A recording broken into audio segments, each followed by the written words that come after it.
Stage से अभी उतर जाए, प्रोग्राम खत्म नहीं हुआ है।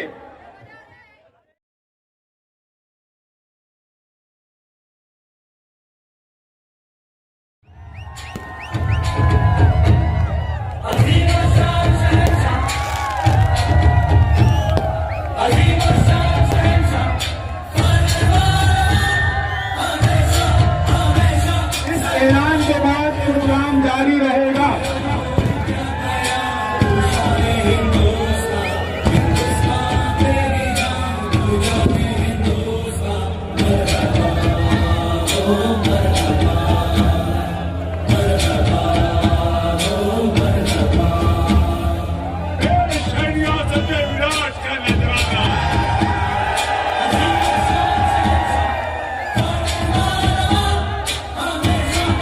जनता दल सेकुलर के सदस्य शान हिंद निहाल अहमद साहबा,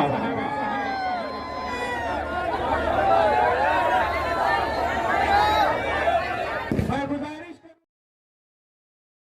जनता दल सेकुलर के नई सदर निहाल अहमद की शान कायदे इंकलाब बुलंद इकबाल साहब की जानशीन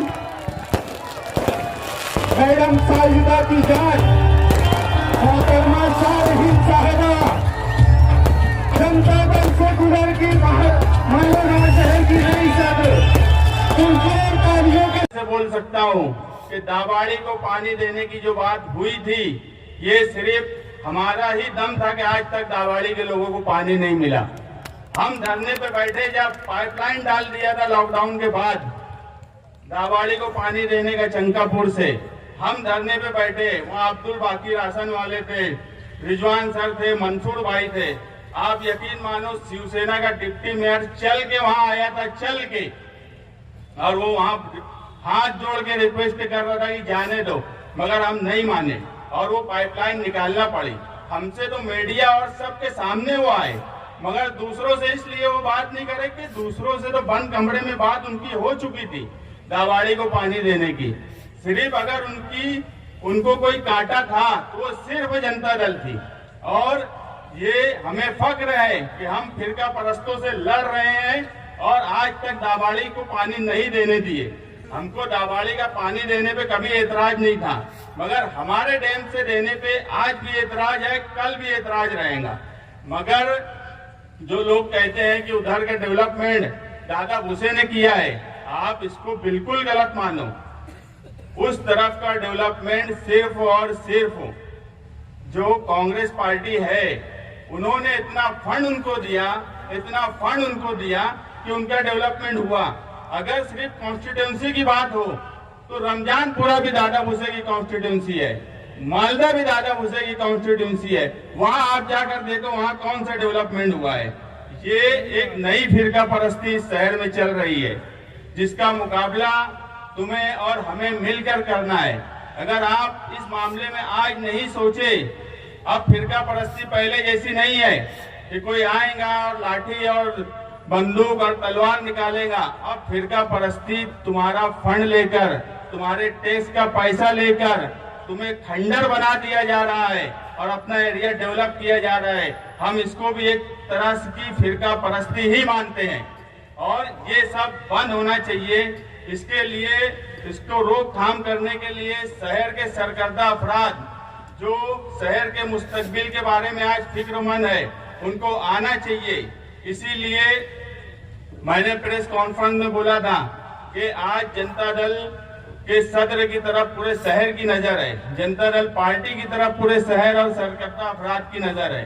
तो हम ऐसे कुछ लोग जो शहर के मुस्तकबिल के बारे में अच्छा सोचते हैं, पढ़े लिखे हैं, डॉक्टर हैं, इंजीनियर हैं, दूसरी पार्टी के भी कोई लोग होंगे जैसे रिजवान बैटरी वाले हैं, इनके लिए हम एक अलग से एक मंच बनाएंगे, एक फ्रंट बनाना चाहते हैं और मालेगांव जनता डेवलपमेंट फ्रंट। और वो मालेगांव जनता डेवलपमेंट फ्रंट जो है वो आने वाले कारपोरेशन इलेक्शन में मालेगांव में किस तरह का डेवलपमेंट हो, किस तरह की मंसूबाबंदी की जाए, इसके लिए बैठेंगे और वो तय करेंगे और जनता दल सेकुलर उस पर अमल करेंगी। उसके लिए शहर में सरकर्दा अफराद को आगे आना होगा।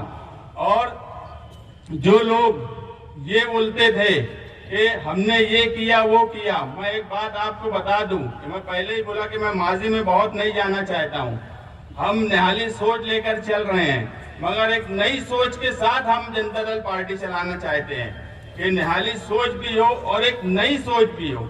उसकी हमने एक ही मिसाल कुदवाई रोड पर दी। जिन बाप बेटों की जोड़ी ने शब्बीर सेठ की बनाई हुई इमारत को तोड़कर उल्टी बंदूक लगा दी, उसका थैला तक नहीं खुलवा पाया, वहां हमने एक आलीशान यादगार शहीदों के नाम से बना दी, समुदाय व यादगार मालेगांव, जिसपे लिख दिया।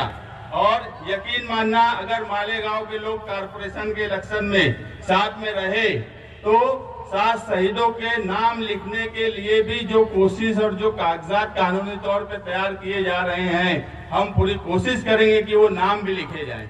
हमको इस शहर में सिर्फ हम 2 चीज के लिए इस शहर में फिक्रमंद है। जब तक बदउनवानी इस शहर से खत्म नहीं होंगी, जब तक फिरका परस्ती जो अलग तरीके से इस शहर में अब लादी जा रही है वो खत्म नहीं होंगी, आपका शहर कभी डेवलप नहीं हो सकता। यहाँ पर मैं शान हिंद से भी गुजारिश करूंगा, ऐलान अभी होने वाला है, वो ऐलान जिम्मेदारान जो भी करेंगे, मगर मैं शान हिंद से भी गुजारिश करूंगा कि ये आया हुआ मजमा, ये एक इनके अंदर आज शहर के लिए फिक्र है, इसलिए ये मजमा यहाँ आया है। ये मजमा आपसे भी बहुत कुछ चाहता है कि इस शहर का मुस्तकबिल, अब जनता दल का सदर सिर्फ जनता दल का नुमाइंदा होगा ऐसा नहीं है, इस शहर का नुमाइंदा होगा। जो हालात इस शहर में है उस हालात को देखते हुए आज जो भी सदर होगा वही इस शहर का नुमाइंदा होगा, जिसको बुनकरों से लेकर एक पान दुकान वाले के बारे में सोचना पड़ेगा। हर तबका पस्त हो चुका है और कांग्रेसी सिर्फ मस्त हो चुके हैं। सिर्फ एक खानदान है जो मस्त कमा रहा है, खा रहा है, ठेकेदारी कर रहा है और शहर के हालात दिन ब दिन बद से बदतर होते जा रहे हैं। मगर उस खानदान को खत्म करने के लिए कोई भी इस शहर में मुकाबला करने की ताकत नहीं रखता सिवाय जनता दल के। जनता दल कल भी उनसे मुकाबला कर रही थी, जनता दल आज भी उनसे मुकाबला कर रही है और जनता दल ही है जो आने वाले कारपोरेशन के इलेक्शन में पूरी ताकत से उनसे मुकाबला करेंगी। बस आवाम का साथ जनता दल के साथ होना चाहिए।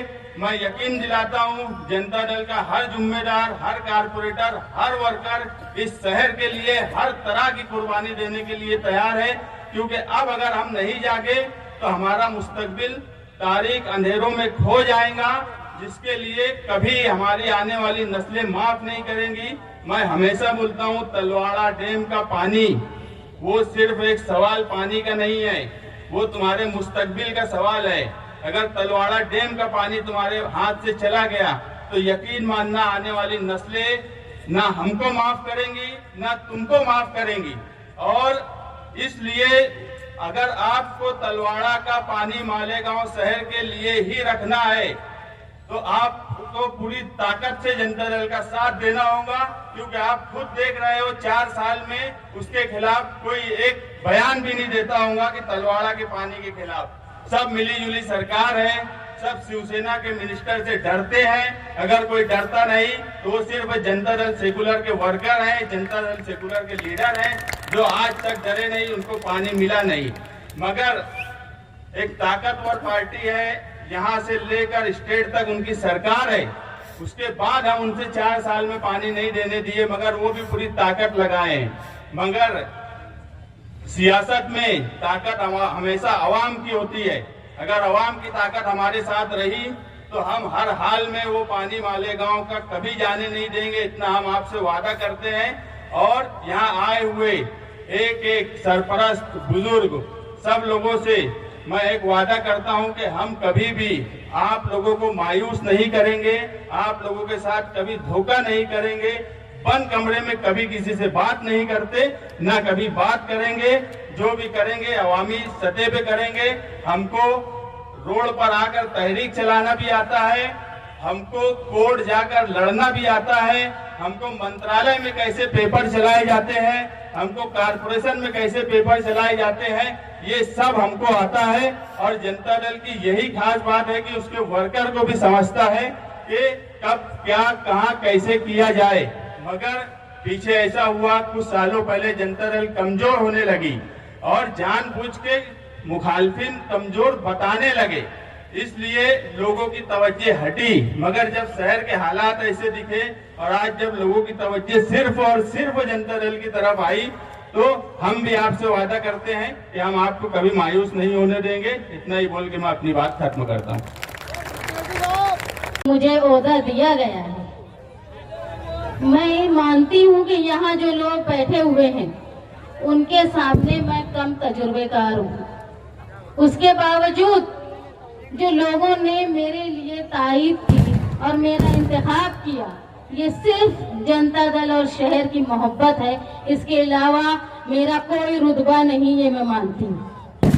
आप लोगों ने जो भरोसा किया, कोई साथी निहाल अहमद साहब हमेशा बोलते थे कि सियासी लीडर में मालेगांव शहर कोई भी बुराई पसंद करेगा लेकिन तकब्बुर कभी पसंद नहीं करेगा। और यही सीखा है हमने।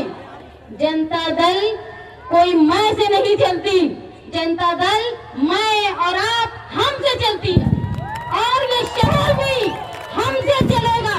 वो दबदबा, वो रोशनी, वो तरक्की जो हमारे लीडर ने हमको बताई थी, हम उसको वैसे चलाएंगे, नए जोश के साथ, नए नौजवानों के साथ। साथ ही बुलंद इकबाल मेरे भाई मुझसे पहले वो सदारत करते थे। निहाल साहब के इंतकाल के बाद बुलंद इकबाल सदर बनी। बुलंद इकबाल की काबिलियत के सामने, बुलंद इकबाल की जहानत के सामने, बुलंद इकबाल की दानिश्वरी के सामने, बुलंद इकबाल के इजहार ख्याल के सामने शान हिंद जर्रा बराबर भी नहीं है। लेकिन उसके बावजूद आपने मेरा नाम पेश किया।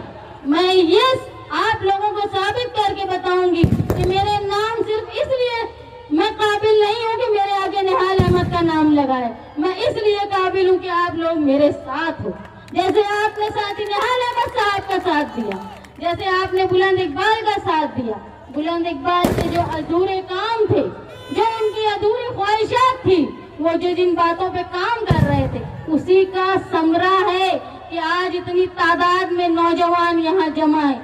ये सारी ताकत बुलंद इकबाल की थी और उनके साथियों की और आप वर्करों की, कि आपने कोशिश करके मालेगांव शहर में जो सियासत में लीडरशिप का खिला हुआ है उसको मुकम्मल करने के लिए कोशिश की। यहाँ नौजवान जमा है, यहाँ जो तजुर्बेकार बुजुर्ग लोग बैठे हैं, उनके तजुर्बे की हमको जरूरत है और जरूरत है आप नौजवानों के, जो आपस में बैठ के किसी सियासी पार्टी के खिलाफ तनकीद कर लेने में तुम्हारे फर्ज नहीं खत्म होंगे। तुमको अगर शहर की तरक्की चाहिए तो अपनी काबिलियत को जाया मत करो। हम सब मिलके एक फ्रंट बनाकर, एक ताकत बना के नए मालेगांव का नक्शा बनाएंगे और हम यानी आप इंशाअल्लाह उस शहर को चलाएंगे। वैसे ही वो दबदबा वापस लाएंगे जो शहर अजीज का पहले हुआ करता था। ये हाल हो गया है कि हमारे शहर के हालात इतने खराब हो गए हैं कि इनकी जो 22 साल पहले जो लोग बोला करते थे कि तब्दीली चाहिए, तरक्की चाहिए, 22 साल में क्या तरक्की हुई आप लोगों ने देखी।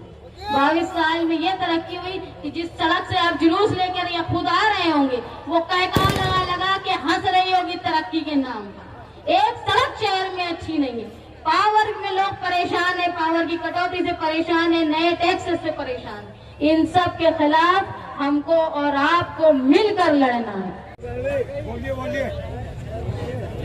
ये सारे रहनुमा भले ही अलग पार्टी के थे, उनकी पार्टियां अलग थी, उनके सोचने का ढंग अलग था, लेकिन नजरिया सिर्फ ये था कि मालेगांव को तरक्की पहुंचाना है। और ये 22 साल में आप देख लो, धीरे धीरे मैं बिल्कुल साफ लफ्जों में बोलूंगी कि शब्बीर सेठ की बनाई हुई तामीरात को खत्म करने का काम मालेगांव कारपोरेशन की कांग्रेस पार्टी कर रही है। वो नाम खत्म करना चाहती है इस्लाम का, हमारे बुजुर्गों का। भले ही हमारी पार्टी एक नहीं थी, लेकिन उनके नजर नजरिए से हमको कोई इख्तिलाफ नहीं है, हम उनके नजरिए की इज्जत करते हैं क्योंकि उन्होंने मालेगांव शहर के लिए कुर्बानियां दी।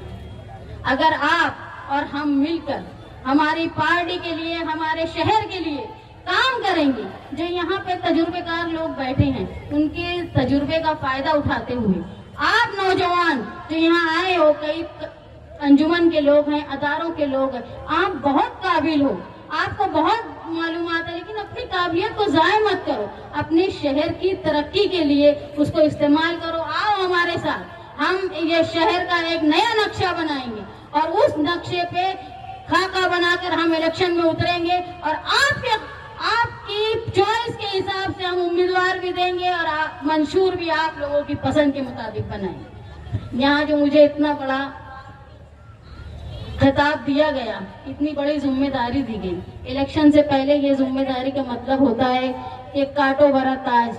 मुझे डांडे उस्ताद ने जो ताज पहनाया वो भी हमारे दस्तूर का ताज था, उसकी हिफाजत करना भी हमारा फर्ज है। तो आपने जो मुझे जिम्मेदारी दी, मैं आप लोगों से इस बात का वादा करती हूँ कि कभी भी अपने शहर के फायदे के अलावा, अपनी पार्टी के फायदे के अलावा, मेरे वर्कर के फायदे के अलावा खुद की जाती फायदे को कभी भी अहमियत नहीं दूंगी। मैं वादा करती हूँ इस बात का कि मेरे जाती फायदे को कभी अहमियत नहीं दूंगी, शहर को, मेरी पार्टी के फायदे को अहमियत दूंगी। साथ ही निहाल अहमद साहब जुल्म के खिलाफ हमेशा लड़ा करते थे। ये जो बताया जा रहा है कि पुलिस वाले, जुल्म किसी का भी हो, चाहे पुलिस का हो चाहे सरकार का हो, हम सब मिलकर उसके खिलाफ लड़ेंगे।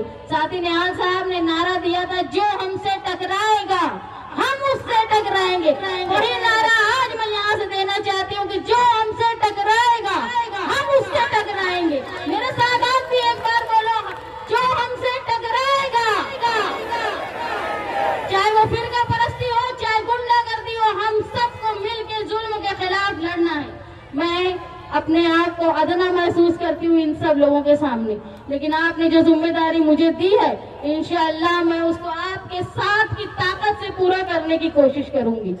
यही कहकर मैं मेरी बात खत्म करती हूँ और ये वादा करती हूँ आप हमारा साथ दो, हम मालेगांव शहर में एक नई ताकत पैदा करेंगे।